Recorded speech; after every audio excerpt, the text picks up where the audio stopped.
Eh bien, salut tout le monde, on se retrouve aujourd'hui pour l'analyse du pay-per-view Battleground qui s'est déroulé le 19 juillet 2015 au Skull Trade Center à Saint Louis, Missouri.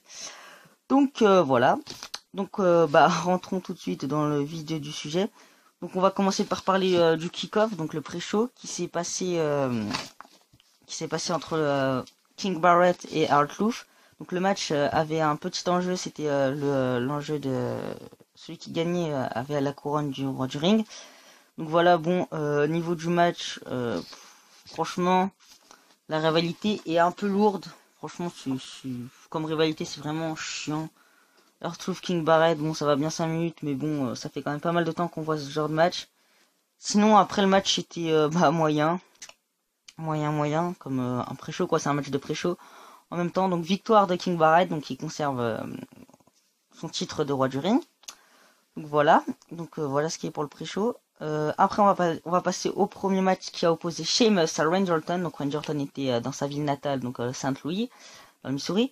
Donc qu'est-ce qu'on peut dire du match un match sans enjeu, bien sûr.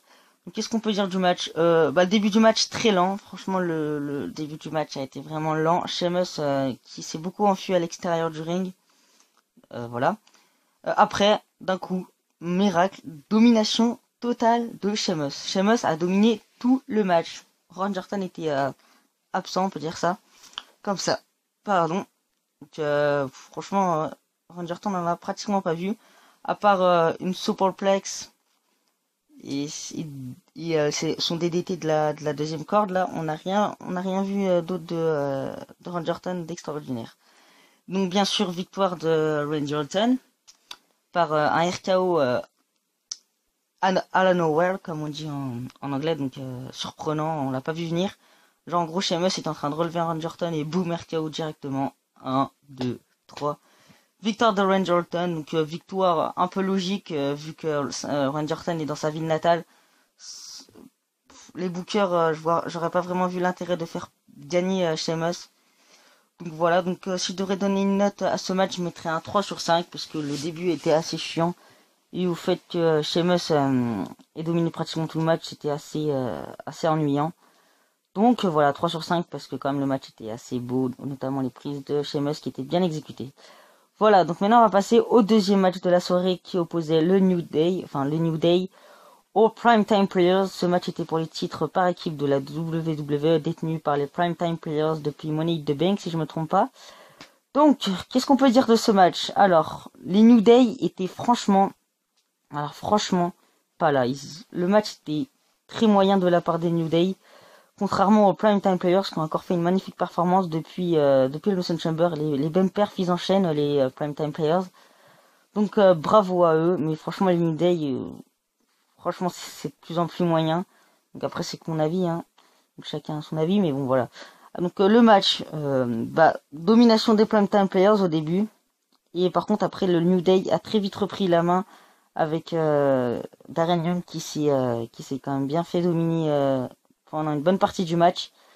Et sinon après les Primetime Players ont repris la main et là c'est parti en cacahuète. Victoire des Primetime Players. En même temps qui aurait misé sur une victoire des New Day qui venaient de perdre leur titre il y a un mois à Money in the Bank, c'est pas logique du tout. Voilà. Donc c'est tout ce qu'on peut dire de ce match. Après si je devrais mettre une note, ça serait quand même 3 sur 5 malgré la mauvaise performance des New Day. 3 sur 5 tout simplement parce que les Primetime Players ont été vraiment très bons dans ce match. Tandis que les New Day, comme je l'ai dit, ils étaient absents. Mais sinon, beau match dans l'ensemble. Donc voilà, c'est tout pour ce match. Ensuite, nous allons passer au troisième match, qui était l'un des matchs les plus attendus. Franchement, moi je l'attendais pas plus que ça. C'était le match entre Roman Reigns et Bray Wyatt. Donc ce match, qu'est-ce qu'on peut en dire? Donc match très agressif, très physique. Le match qui commence beaucoup avec beaucoup de coups de poing, un rythme assez lent au début du match. Beaucoup de peu de prises, mais beaucoup de physique, de coups de poing, tout ça, tout ce qui s'emprise, quoi. Donc aussi on n'a pas vraiment une domination dans le match, bizarrement. Franchement c'était assez équitable. Mais après cette petite période donc lente du début de match, ça s'est enchaîné assez bien, c'était assez fluide tout ça. C'était un joli match. Et par contre la fin, je suis resté sur le cul, franchement. Je m'y attendais vraiment pas parce que contrairement à un certain youtubeur qui regarde les news tout ça, voilà. Donc pour ceux qui à mon avis vous le savez tous, mais Luke Harper a intervenu à la fin du match. Donc je m'explique. Les deux superstars à les deux superstars étaient à l'extérieur du ring, pardon. Bray Wyatt et Roman Reigns.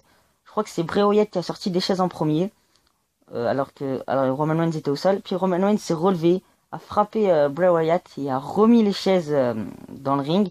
Et à ce moment-là, l'arbitre il a fait son travail, quoi. Il a repris les chaises pour les mettre à l'extérieur. Mais un homme masqué, donc Luke Harper, voilà, on va pas spoil, mais bon, quoi, voilà, arrive, super kick dans la tête de Roman Reigns. Bon, bah Bray Wyatt, comme il en profite, il remonte Roman Reigns dans le ring. Sister Abigail, 1, 2, 3, victoire de Bray Wyatt. Et puis après, Luke Harper enlève la veste et on voit que c'est Luke Harper. Et puis il célèbre avec notre ami Bray Wyatt. Voilà, donc c'était un bon match dans l'ensemble. Par contre, la fin est un peu décevante.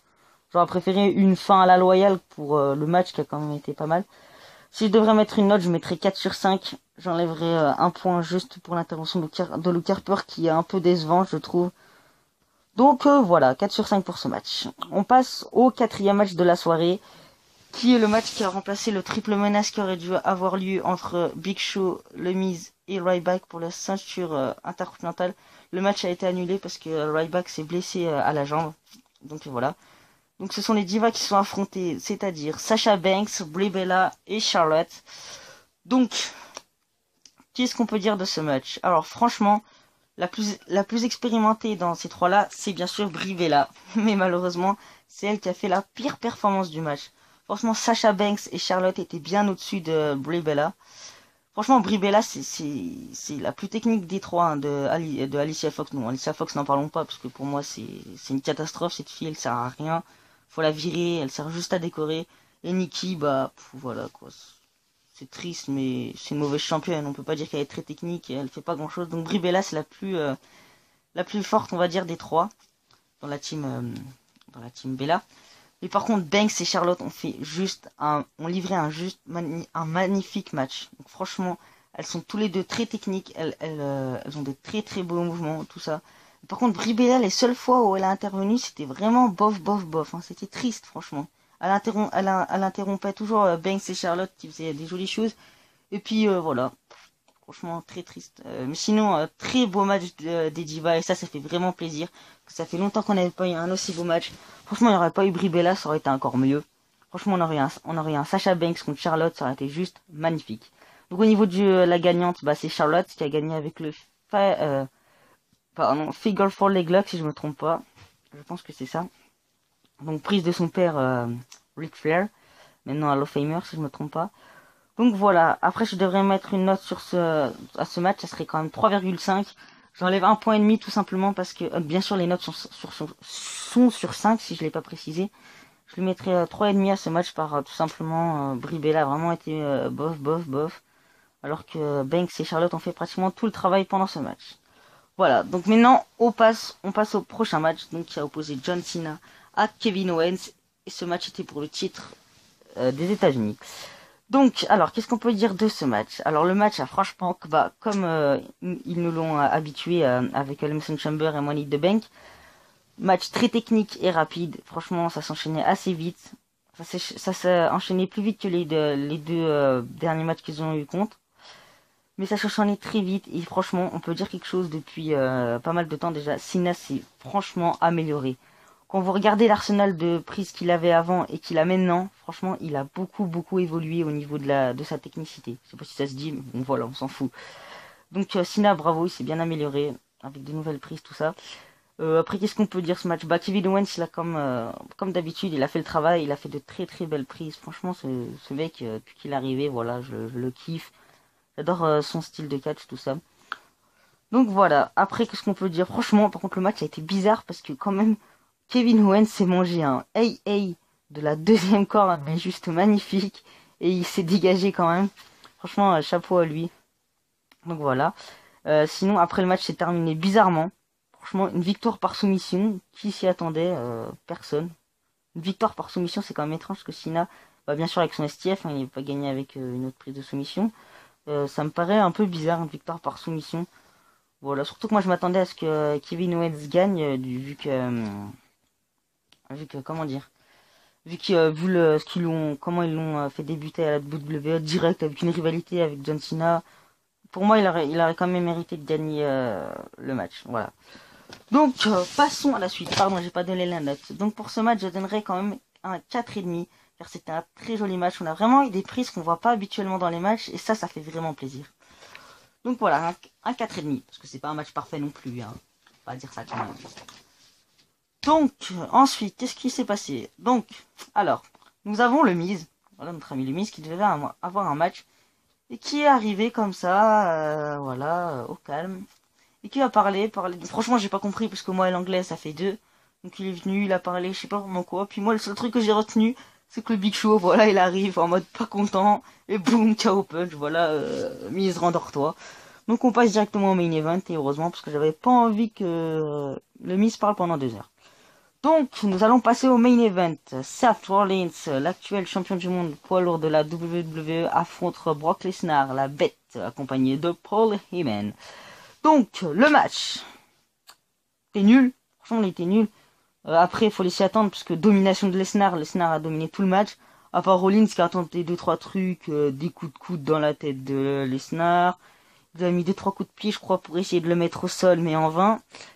Donc j'ai compté 13 souplesses, donc German suplex. Et voilà, donc après, par contre il y avait un truc qui était vraiment excellent dans le match, c'est Seth Rollins qui s'est barré avec son titre, donc ça c'est un truc classique de heel, donc il prend sa ceinture et il commence à partir par les tribunes. Et là Brock Lesnar il commence à courir, il enjambe la barrière, mais il l'a sauté carrément, comme les mecs qui font du 100 mètres, il l'a enjambé, il l'a sauté comme ça d'un coup. Il a pris Rollins, il l'a ramené dans le ring. Donc voilà, ensuite plus tard dans le match, donc Brock Lesnar il le prend, F5, 1, et non, même pas 2, là les lumières s'éteignent, dang, et l'Undertaker est de retour, chokeslam, coup dans les boules, tombstone, double tombstone, c'est terminé pour Brock Lesnar. Donc qu'est-ce qu'on peut dire de ça? Voilà, j'ai un peu expliqué, maintenant j'ai donné un peu mon avis. Donc franchement je suis assez content que l'Undertaker soit revenu. Franchement, ce qui m'a le plus étonné, c'est que je m'y attendais vraiment pas. Je m'attendais à ce que, je sais pas, l'autorité se la ramène, que Kane se la ramène, mais alors, l'Undertaker, mais je l'attendais vraiment pas du tout. L'Undertaker, franchement, j'ai été en mode, what the fuck, le temps s'est arrêté pour moi quand j'ai vu ça. Donc ça, je suis assez content, mais après, c'est vrai que l'Undertaker, il commence à être un peu vieux, et c'est un peu bizarre de lui mettre un match contre Lesnar, je sais pas s'il va tenir, le pauvre. Franchement, quand on voit sa tête, je sais pas si vous avez vu Raw, mais à Raw, franchement, on dirait un mort-vivant, l'Undertaker. On dirait maintenant un mort-vivant. Voilà, et surtout, le match a vraiment été court pour un main event. Le main event a été très court. Je pense aussi, comme l'a dit Cora, je sais pas si vous connaissez, à mon avis, oui. Cora a dit que... Enfin, moi aussi, je le pense aussi, c'est un peu logique. Mais Rollins n'aurait pas fait le poids s'il serait beaucoup plus de souplex, parce qu'il est quand même... quand on voyait comment il retombait, voilà quoi. On a dit que c'était un petit peu une plume le mec. Quoi. Enfin voilà. Donc si je devrais me donner une note à ce match, je dirais un 3 puisque le match a vraiment été court. Bon après c'est normal pour Rollins, pour qu'on veut pas qu'il finisse à l'hôpital, même si je l'aime pas forcément. Ça serait un peu dommage. Et puis donc voilà. Après l'Undertaker revient, ok, c'est surprenant, mais après ouais je sais pas. Faut voir ce que ça va donner le match à SummerSlam, hein, parce que oui, Undertaker Brock Lesnar à SummerSlam. Faut voir ce que ça donne, si l'Undertaker a encore la force pour faire un dernier match. Parce qu'à chaque fois on dit que c'est son dernier match, mais il en a toujours un nouveau. Donc voilà, après par contre, après l'intervention de l'Undertaker, Rollins, on sait pas où du tout il a passé. On sait pas du tout où il est passé, on sait pas comment il est, si ça va ou quoi, non, on s'en fout, il s'est barré. En même temps, moi j'aurais fait pareil, hein. Je me serais barré, donc hasta la vista. Donc voilà, si je devrais donner une note au main event, je donnerais un 3 sur 5, parce que c'était un peu triste. Voilà. Donc voilà, j'espère que cette vidéo vous aura plu. Si je devrais donner une note globale au pay-per-view sur 20, je lui donnerais quand même un 15, parce que j'ai quand même été surpris par le main event. Et puis sinon, bah niveau technique, la plupart des matchs c'était très convenable, à part le premier match qui m'a un peu déçu. Donc voilà, j'espère que cette vidéo vous aura plu et moi je vous dis à la prochaine pour une nouvelle vidéo. Peace!